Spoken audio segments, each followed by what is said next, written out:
Welcome to my channel. আশা করি সবাই ভালো আছেন। আজকের ভিডিওর টপিক হচ্ছে জাদুটোনা কাটার একটা তাবিজ দিব, যেটা জাদুটোনার বাপ বলতে পারেন, কারণ এটা সূরা নাসের নকশা।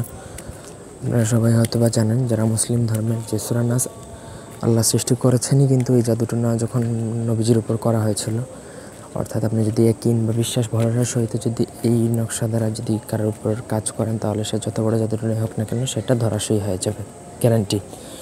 তো ব্যক্তিগত যে কোনো প্রয়োজনে বা যে কোনো কাজের জন্য স্ক্রিনে দেওয়া নম্বরে সরাসরি ফোনে বা হোয়াটসঅ্যাপে যোগাযোগ করে যে কোনো কাজ করাতে পারবেন, দেশে বা দেশের বাইরে থেকে। পুরো ভিডিওটা না টেনে শেষ পর্যন্ত দেখুন, তাহলে বুঝতে পারবেন। তো জাদুটোনা নষ্ট হওয়ার জন্য এই সূরা নাস 100বার পাঠ করবেন। প্রথমত পাঠ করার পর এই নকশাটা আপনাকে লিখতে হবে। নকশা লিখবেন ভুজ পাতার মধ্যে। সাদা কাগজে লেখা যায়, কিন্তু এইগুলো নকশা কিন্তু কার্যকর খুব বেশি একটা হয় না এবং নষ্ট হয়ে যায়। যে জাদুটোনা করে সে দ্রুত নষ্ট করে ফেলতে পারে, কিন্তু যদি ভোজপত্রের মধ্যে কামসিঁদুর, গুরুচন কালি অথবা জাফরান কালি দ্বারা লিখেন, তাহলে এটা নষ্ট হয় না। তারপর আপনাকে মাদুলির ক্ষেত্রে নর্মাল মাদুলিতে ভরলে দ্রুত নষ্ট করে ফেলতে পারে, কিন্তু সেটা যদি আপনি রূপার মাদুলি অথবা অষ্টধাতুর মাদুলি, যদি পিওর যদি অষ্টধাতুর মাদুলি হয়, তাহলে সেটা কোনো শত্রু নষ্ট করা সম্ভবই না। তো আশা করি বুঝতে পারছেন। যদি কোনো অংশ বুঝতে অসুবিধা থাকে তাহলে কমেন্ট করে জানাতে পারেন।